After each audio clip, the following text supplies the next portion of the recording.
വീണ്ടും സ്വാഗതം. ഓക്കെ, ഇന്ന് എന്തൊക്കെയാണ് നമുക്ക് വേണ്ടി പെർഫോം ചെയ്യുന്നത്? ഇന്ന് ഞാനൊരു 101 സിനിമാ താരങ്ങളുടെയും രാഷ്ട്രീയ നേതാക്കന്മാരെയൊക്കെ ചേർത്തൊരു 101 പേരുടെ സ്പോട്ട് ഡബിങ് ആണ്. 101? എനിക്കിപ്പോഴും വിശ്വസിക്കാൻ പറ്റുന്നില്ല. 101 എനിക്കും ആണല്ലോ, എനിക്കും. അപ്പൊ നമുക്ക് തുടങ്ങാം. All the best. ആരാണ് സന്തോഷം ആഗ്രഹിക്കാത്തത്? ഈ നഗരത്തിന് ഇതെന്തു പറ്റി? അമ്മേ, അമ്മയുടെ ബാബുവും വന്നിരിക്കുന്നു. അമ്മേ, ആ കണ്ണു തുറക്കൂ അമ്മേ. ചില ഗാനങ്ങൾ കേൾക്കുമ്പോൾ തന്നെ എൻ്റെ ആരാധകർക്ക് എന്നെ കുറിച്ച് ഓർമ്മ വരുന്നു. അമ്മേ, അമ്മയുടെ പുന്നാരിമോൻ ഇതാ എത്തിയിരിക്കുന്നു. എൻ്റെ ഉടവാളെവിടെ? രാജമ്മോ, വല്ലാത്ത തണുപ്പുണ്ട് കേട്ടോ. ഒരു കട്ടൻ വീട് കിട്ടിയ എരുമപ്പണ്ണാക്ക്, ലേശം പാൽപ്പായസം, അത് രണ്ടും കൂടി സമമായിട്ട് കൊടുത്തു കഴിഞ്ഞാൽ പാല് ശറോന്ന് പറയും. കയറുവാ മക്കളെ, എടാ കയറി വരാൻ. ഇനി നീ പറഞ്ഞത് സത്യമാണെങ്കിൽ അപ്പോഴും എനിക്ക് 3 മക്കളെ ഉള്ളു. ഹലോ മിസ്റ്റർ വില്യം ഡിഗ്രോസ്, ഞാൻ താങ്കളെ കാത്തിരിക്കുകയായിരുന്നു. എടാ മോനെ, പ്രേമും മണ്ണാങ്കെട്ടിന്ന് പറഞ്ഞ് എന്തിനാണ് അവളുടെ പുറകെ ഇങ്ങനെ ചുറ്റിത്തിരിഞ്ഞ് നടക്കുന്നത്? കൊള്ളാം, മറക്കണമല്ലേ, പൊറുക്കണമല്ലേ. മറക്കുകയും പൊറുക്കുകയും ചെയ്യേണ്ട ഒരാൾ എന്താണ് നോക്കിക്കൊണ്ട് നിൽക്കുന്നത്? എന്റെ കയ്യെല്ലാം വളയെല്ലാം ഊടിപ്പോകുമോ? കേട്ട ഭാവമുണ്ടോ തെണ്ടയ്ക്ക്? ഒരു കീറ് പോലെ മേടിച്ചോണ്ട് വരാൻ പറഞ്ഞിട്ട് എന്ത് കണ്ടിട്ടടി നിന്റെ ഇളക്കം? ഉണ്ടാക്കിയ തന്തയ്ക്കോ വേണ്ട, ഒരു തരി പോലും ബാക്കി വെക്കാതെ തള്ളയും. കടയാടി തമ്പിയും ബേബിയും നാളെ എത്തും. പിന്നെ ആ കളി. അപ്പോൾ എൻ്റെ പ്രൊമോഷൻ്റെ കാര്യം നീ മാത്രമേ ഞങ്ങൾക്ക് മോറായിട്ടുള്ളൂ, മറ്റൊന്നും ഞങ്ങൾക്കൊന്നുമല്ല. ഒരുപക്ഷെ സിനിമയില്ലെങ്കിൽ ഞാനില്ല. സിനിമയാണ് എൻ്റെ ജീവിതം, സിനിമയാണ് എൻ്റെ എല്ലാം എല്ലാം. ഒലക്ക താനേ തന്തയാണോ? തന്ത മകന് പകരം മുറ്റത്ത്. എൻ്റെ പൊന്നു കൊച്ചെ ഒന്ന് പാടി. Hello hello hello hello. ഓ, നാറ്റിച്ചു പട്ടച്ചാരായി മുഴിച്ചു കൊട്ടാരം നാറ്റിച്ചു. മച്ചുമ്പി, ഇത് നാട്ടതാരം നിറഞ്ഞിട്ട് പോയാൽ മതി. അപ്പോൾ എനിക്ക് നിങ്ങളെയും എന്നോട് നീണ്ട നാളത്തെ ആശയം ഒരു മലയാളപ്പടം നടിക്കണം. அதுக்கு என்னுடைய அருமையான ഫ്രണ്ട് മോഹൻലാൽ മറ്റും ചേർന്ന് കാലം മിസ്റ്റർ വിശ്വം, നിസാര പ്രശ്നമല്ലേ ഉള്ളൂ. താനൊന്നും നിൽക്കണോ? ആ പട്ടിയുണ്ട് സൂക്ഷിക്കുക. എന്നെ പോലെ തന്നെ വീടിന്റെ മുമ്പിൽ കുട്ടിയുണ്ട്. മുണ്ട് എന്തോന്ന് പറയാനാണ്? അമ്മായിയമ്മമാര് മരുമക്കളുടെ കാല് കഴുകുന്ന കാര്യം കൊണ്ട് ഞാൻ തോറ്റുപോട്ടുപോയി. പാട്ടിലൊന്ന് നിന്നേ. അല്ല, കുടിക്കാൻ ചായയോ കാപ്പിയോ തന്നോടുള്ളൊരു വാത്സല്യം. ഞാനും ലാലും ഒക്കെ കലാഭവനിൽ മിമിക്രി കളിച്ചുകൊണ്ടിരിക്കുന്ന കാലത്ത് ഇത്തരം ഓപ്പർച്യൂണിറ്റികളോ അങ്ങനെ ഒരു സോഷ്യൽ സമൂഹത്തിലുണ്ടാകുന്ന പ്രശ്നങ്ങൾക്ക് പ്രതിസന്ധികൾ കണ്ടുപിടിക്കുന്നത് രാഷ്ട്രീയപരമായിട്ടും സാമ്പത്തികപരമായിട്ടുള്ള ചിന്താഗതികളെ കൊള്ളാം. എല്ലാവരും ഉണ്ടല്ലോ. പ്രിയമുള്ളവരെ, ലോകപ്രസിദ്ധ സാഹിത്യകാരനായ ശ്രീ ഹെർമൻ ഹെസിന്റെ സുപ്രസിദ്ധമായ സഞ്ചാരത്തിലൂടെ സഞ്ചാരത്തിലൂടെ യാത്ര ചെയ്യുമ്പോൾ അമ്പരചുംബിയായിട്ട് നിൽക്കുന്ന അത്യുങ്ക പദങ്ങളിലുള്ള കെട്ടിട സമുച്ചയങ്ങളാണ്. കൊള്ളാമടാ, എന്താടാ നീ ഇട്ടേക്കുന്നത്? നീ എന്താടാ കൊടിയാണോ ഇട്ടേക്കുന്നത്? പിള്ളേരുന്നവരെ കടകടച്ചു. പിള്ളച്ചെന്ന് എടാ ചക്കേ, എടാ വാളയാർ പരമച്ചതിന്റെ മാത്രമല്ല എൻ്റെ ഈ ചിന്നാടൻ്റെ ലോഡും കൂടെ ഈ പരമച്ചു. ഞങ്ങളുടെ പുല്ലുമരണത്തെ കുറിച്ച് ഇവിടെ പല ഊഹാപോഹങ്ങളും ഏറെയുണ്ട്. പടക്കം പൊട്ടിച്ചത് മോനെ എന്ത് അസാധ്യമായിട്ട് ഇപ്പം പാടിയിരിക്കുന്നു. സത്യം, മോൻ്റെ പല സംഗതികളും കാണുമ്പോഴത്തേന് സത്യം പറഞ്ഞു കഴിഞ്ഞാൽ തുമ്പയും തുമ്പിമുളയും തുമ്പ റോക്കറ്റ് വിക്ഷേപണ കേന്ദ്രത്തിൽ കൊണ്ടുപോയി ഏതെങ്കിലും 10,000 റുപ്പീസാ ഞാൻ ഇവിടെ നിന്ന് എടുത്ത് കൊടുക്കാനാ. എൻ്റെ ഉണ്ടാകും. മോഹനവല്ലി, അമ്മേ, അർജന്റീനയുടെ ഫ്ലെക്സിന്റെ താഴെ അമ്മയുടെ ഫ്ലെക്സ് അല്ല, എൻ്റെ ഒരു ഫ്ലെക്സും കൂടെ ശശിക്കിടന്നിട്ട് രാവിലെ ഓടാൻ പറ്റുമോ? 7 കിലോമീറ്റർ അകലെ ഓടിക്കിടുന്ന ഇന്നൊക്കെ 7ാമത്തെ ദിവസം. ചേച്ചിക്ക് ഇവിടെ നല്ല നാടൻ ചീരയുടെ വിത്ത് വിൽക്കാനുണ്ടെന്ന് കേട്ടിട്ട് വന്നതാ. ശേഖരന് വേണു ആവോ? ചേക്കിൻ്റെ ഒരു കള്ളൻ നീയാ. മാധവൻ കെട്ടുതൊന്നും ഈ ചേക്ക് വിട്ട് പുറത്തു പോലില്ല. ഈ കേരളം എന്ന ഇട്ടാവട്ടത്ത് ഒരു സാധാ പോലീസിനൊപ്പം തായം കളിക്കാൻ മോഹൻ തോമസിന് താല്പര്യമില്ല എന്നല്ല, അയക്കാൻ. എന്ത് പൊന്നു ചേച്ചി, ഷാജി എന്ന് പറയുന്ന ഒരു സംഭവമാണ് കേട്ടോ. തിരുവനന്തപുരത്തൊരു ഷാജി, എറണാകുളത്തൊരു ഷാജി, കോഴിക്കോടൊരു ഷാജി, മിസ്റ്റർ ജയകൃഷ്ണൻ. உன்னால எப்படி மினிஸ்டரை காப்பாற்ற முடியுங்களா? சொல்லுங்க, என்ன பிரச்சனை? അത് സത്യം പറഞ്ഞു കഴിഞ്ഞാൽ അത് വീടിൻ്റെ മുറ്റത്ത് നാരകം നിൽക്കുന്നു എന്ന് പറഞ്ഞു കഴിഞ്ഞാൽ അത് വേറെ ജാതകപരമായിട്ട് ദോഷമൊന്നും ഉണ്ടായിട്ടില്ല. ഓൻ കഴുത്തിൽ ഇരിക്കണത് പാമ്പ്, ഏൻ കഴുത്തിൽ ഇരിക്കണത് ക്രിസ്പി അല്ലേ? എന്താ ബേബിച്ചിടെ എന്താ പ്രശ്നം എന്നറിയോ? സത്യം പറഞ്ഞു കഴിഞ്ഞാൽ അവൻ ആ റെയിൽവേ ട്രാക്കിൽ കൊടുത്തിട്ട് ബിസ്ക്കറ്റ് കൊടുത്തില്ലേ? ആ ബിസ്ക്കറ്റ് കൊടുത്തിട്ട് തന്നെയാണ്. കൊള്ളാം ആമേൻ. മുകളിൽ കുങ്കുമം, നടുക്ക് വെള്ള, താഴത്ത് പച്ച. വരുന്ന മാസം 14-ാം തീയതി എന്റെ മകൾ ജാൻസിയുടെ വിവാഹം. തങ്കച്ചി വരദക്ഷിണ ഇതെന്താ തർക്കുലയ നാടകമാ? വാസന്തി, നീ മിടുക്കിയ നിയന്ത്രിക്കാൻ പറ്റാത്ത സാഹചര്യത്തിൽ വിനോദിനൊരു കയ്യപ്തം പറ്റി. വിനോദിന്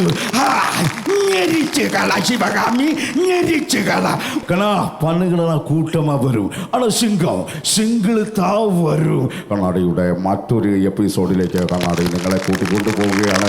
വെളുത്ത കുപ്പായം ഇട്ടിരിക്കുന്ന ഡാഡിയെ മുരുകൻ കണ്ടിട്ടുള്ളൂ. ഡാഡി കറുത്ത കുപ്പായം ഇട്ട കാലന. അത് ശരിക്കും പറഞ്ഞു കഴിഞ്ഞാൽ എൻ്റെ യാത്രയിൽ സംഭവിച്ചിട്ടുള്ള പല രാജ്യങ്ങളിലൂടെ ഞാൻ സഞ്ചരിക്കുമ്പോൾ അവരുടെ സത്യത്തിൽ ഇങ്ങോട്ടേക്കുള്ള ഫോൺ കോൾ കേട്ടപ്പോഴേ എൻ്റെ കർണത്തടിക്കുന്ന പോലെ എനിക്ക് തോന്നിയത്. ഞാൻ ചോദിക്കുന്ന ഉത്തരം നിങ്ങൾ കൃത്യമായിട്ട് പറയുകയാണെങ്കിൽ നിങ്ങൾ ചോദിക്കുന്ന ഉത്തരവും ഞാൻ കൃത്യമായിട്ട് പറയുമെന്ന് ഈ അവസരത്തിൽ നിങ്ങൾക്ക് ഞാൻ മൊട്ടെ പൊന്നെ പിണങ്ങല്ലേ എന്തു കുറ്റം ചെയ്തു ഞാൻ. എന്റെ പൊടി സാറേ, എനിക്കറിയത്തില്ല സാറേ, സത്യമായിട്ട് ആ സാർ ചതിച്ചതാ. ചോര വീണ മണ്ണിൽ നിന്നുയർന്നു വന്ന പൂമരം. സത്യം പറഞ്ഞു കഴിഞ്ഞാൽ ഞങ്ങൾ ഇതിൽ ഒരു പാർട്ടിയുടെ അതെ നിങ്ങൾ അവിടെ നിന്ന് ഇങ്ങനെ സുട്ടിക്കറങ്ങി സാടിയില്ലേ, അത് എനിക്ക് ரொம்ப ഇഷ്ടമായിട്ട് വിട്ടുണ്ട്. അടിപൊളിയായിട്ടുണ്ട്. പഠിപ്പിക്കുന്ന സാറന്മാരാകുമ്പോൾ ചിലപ്പോൾ കയ്യോ കാലോ തട്ടിന്നോ മൂട്ടിന്നൊക്കെ ഇരിക്കും. അതിനൊക്കെ മറ്റേ അർത്ഥം കണ്ടുവച്ച് കൂട്ടാ ഈ പറയുന്ന രാത്രി 8 മണിക്ക് ജനറേറ്റർ റൂമിൻ്റെ അടുത്ത് സൂറ എന്തിനു പോയി സാറേ? ഈ ജയിൽ പുള്ളികൾ എന്ന് പറഞ്ഞു കഴിഞ്ഞാൽ 100 പേരെ എടുത്തു കഴിഞ്ഞാൽ അതിൽ 99 പേരും അവരവരുടെ മേഖലകളിൽ കഴിവ് തെളിയിച്ചു. മീശമാധവൻ പേര് കൊള്ളാം. പിള്ളേച്ച ഇങ്ങനെയാണ് ഒരു പ്രതിയെ ചോദ്യം ചെയ്തത്. ഞാൻ ഈ ഇടവപ്പള്ളിയിൽ വികാരിയായിട്ട് വർഷം 16ആയി. ഈ 16 വർഷക്കാലവും പള്ളിപ്പാൻ്റെ തോറ്റത്തിന് എടാ മാമച്ച, സത്യമായിട്ട് നീ എന്താണ് അവിടെ ഉണ്ടായെന്ന് പറയാൽ ഞാൻ ഈ കാര്യത്തിനൊരു തീരുമാനം ഉണ്ടാക്കാം. അല്ലേ മോനെ? ഇവിടെ വന്നപ്പോൾ എനിക്കധികമായ സന്തോഷം തോന്നിയ വളരെ കുറച്ച് കാര്യങ്ങൾ ഞാൻ പറഞ്ഞു. സത്യം പറഞ്ഞു ഞങ്ങൾക്ക് ഒരു കാര്യത്തിലും ഒരു രാഷ്ട്രീയ പാർട്ടിയുടെ കാര്യത്തിൽ റൈറ്റ് ഇവിടെ എത്തിക്കഴിഞ്ഞപ്പോൾ നിങ്ങളൊക്കെ കാണാൻ കഴിഞ്ഞതിലധികം സന്തോഷമുണ്ട്. ഇന്ത്യയിൽ എന്തെല്ലാം പ്രശ്നങ്ങളുണ്ടായത് ഒരൊറ്റ കാര്യം നോക്കുക. India is my country, all India. സത്യം പറഞ്ഞു കഴിഞ്ഞാൽ കുടുംബം എന്ന് പറയുമ്പോൾ എന്താണ്? കുടുംബം ഇമ്പം ഉള്ളതാണ് കുടുംബം.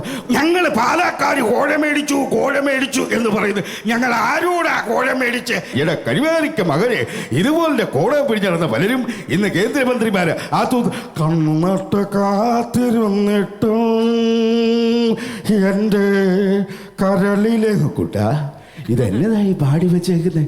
സത്യം മോന്റെ പല സംഗതികളും കാണുമ്പോൾ ഞാൻ എന്ത് ചെയ്യും? അമ്മാവാ, ചെറിയമ്മാവനും വലിയമ്മാവനും കൂടി ഇവിടെ കിടന്ന് അമ്മുവിന്റെ വിവാഹം നടത്തുവാൻ ഓടി.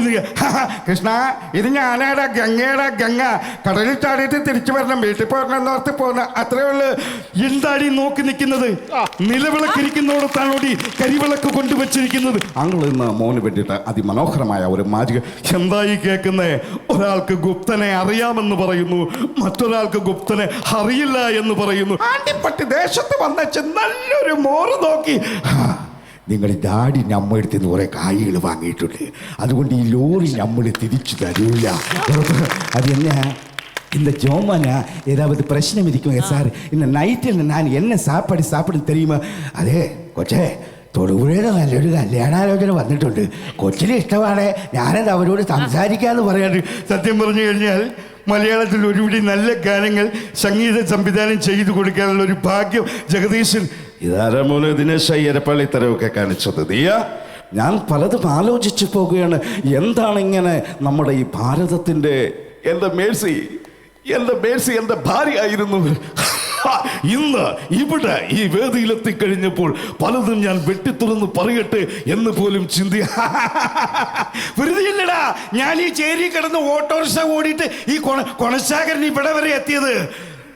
ഓരോ ഫോൺ കോളുകളും ഓരോ കോളിംഗ് ബെല്ലുകളും ഒക്കെ അവൻ്റെ ശബ്ദമായിട്ടാണ് ഞങ്ങളുടെ കാതിൽ വന്ന് പതിക്കുന്നത്. വിനാശകാലേ വിപരീത ബുദ്ധി. അപ്പു കുട്ടാ, ഒരു കല്യാണമൊക്കെ കഴിച്ച ഈ കുടുംബം നോക്കണ്ട, നീയാണോ ഇത് തന്നെ പറയുന്നത്? என்னடா என்ன நடிக்கிற? நான் எப்படி நடிக்கிறேன்? நீ என்கிட்ட நடிச்ச மவசாலே അറിയാം എന്തൊട്ട് പരിപാടിയാണിത്. ദുബായിൽ ഷെയ്ഖിന്റെ വലങ്കൈ ആയിരുന്നു ഇത്.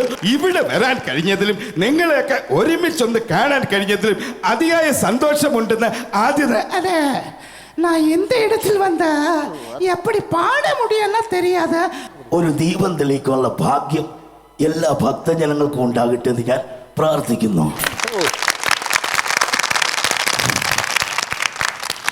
Super brilliant. എനിക്കറിയില്ല എന്ത് പറയണമെന്ന്. ഇത് നാദിക, ഇതൊരു ചെറിയ പണിയല്ല, വലിയ പണിയാണ്, വലിയ കഴിവാണ്. ഒരിക്കലും ഞാൻ പറയാം, ഇപ്പോൾ നമ്മളൊക്കെ ഇത്രയും വർഷത്തെ എക്സ്പീരിയൻസ് മിമിക്രി ഫീൽഡ് എന്ന് പറയുന്ന സംഭവത്തിലുള്ളതാണ്. ഇപ്പോൾ എൻ്റെ അടുത്ത് പറയാണ് ഇതിൽ ഒരു 4-5 എണ്ണം കണ്ടിന്യൂസ് ചെയ്യാൻ പറഞ്ഞാൽ എന്നെ കൊണ്ട് പറ്റില്ല, നടപ്പുള്ള കേസല്ല.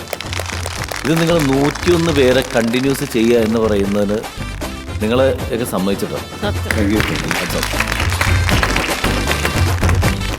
ചേട്ടാ ഇതിനി അനുകരിക്കണ്ട, വെറുതെ ഡയലോഗ് മാത്രം ഒന്ന് പറഞ്ഞാൽ മതി എന്ന് എന്നോട് പറഞ്ഞാലും നടക്കൂല. കാരണം അത്രയും നീളമുള്ള സംഭവമാണ് ഇവിടെ ജെയിൻ പുഷ്പം വരെ എടുത്തത്. ഇതിനകത്ത് ഒരു 90% ആർട്ടിസ്റ്റുകളും പെർഫെക്റ്റ് ആയി എന്നുള്ളതാണ്. ഒരു അറ്റംപ്റ്റ് അവിടെ വേറെ ഉണ്ട്, എന്നാൽ പോലും ചെയ്തതിൽ കൂടുതൽ കൃത്യതയോടുകൂടി അവതരിപ്പിക്കാൻ ജെയിന് കഴിഞ്ഞു. ഗംഭീരമായി, അടിപൊളിയായിരുന്നു. All the best. നസീർ കാ, ജയന് എൻ്റെ ട്രൂപ്പിൽ എൻ്റെ കൂടെ വർക്ക് ചെയ്യുന്ന ആർട്ടിസ്റ്റ് കൂടിയാണ്. ഒരുപാട് പെർഫോമൻസ്, ഫിഗർ ഷോയും അല്ലെങ്കിൽ അതുപോലുള്ള അനുകരണങ്ങളൊക്കെ നമ്മൾ ഒരുപാട് കാണുകയൊക്കെ ചെയ്തിട്ടുണ്ട്. ഇവിടെ ഇതിനു മുമ്പ് നമ്മൾ കണ്ടിട്ടുണ്ട്. അതെ. പക്ഷെ ഇത് ഒരു ഞെട്ടിച്ച് കളഞ്ഞ പെർഫോമൻസാണ്. വളരെ അഭിമാനവും സന്തോഷവും തോന്നുന്നു വെച്ചാൽ ജയൻ ഭയങ്കര പരിശ്രമമുള്ള ഒരാളാണ് ഞാൻ കണ്ടിടത്തോളം. എനിക്കറിയാം ജയൻ എൻ്റെ കൂടെ പ്രോഗ്രാം ചെയ്യുമ്പോഴൊക്കെ ഒരു ചെയ്യുന്ന ആർട്ടിസ്റ്റിനൊക്കെ ഒരു ലിമിറ്റുണ്ട്, ഇത്ര പേരൊക്കെ ചെയ്യാറുള്ളൂ. അതിപ്പോൾ ചിലപ്പോൾ ഞങ്ങളൊക്കെ ഉള്ളത് കൊണ്ടും വേറെ ആൾക്കാരുള്ളത് കൊണ്ടും ചിലപ്പോൾ അവർ കുറയ്ക്കുന്നതായിരിക്കണം.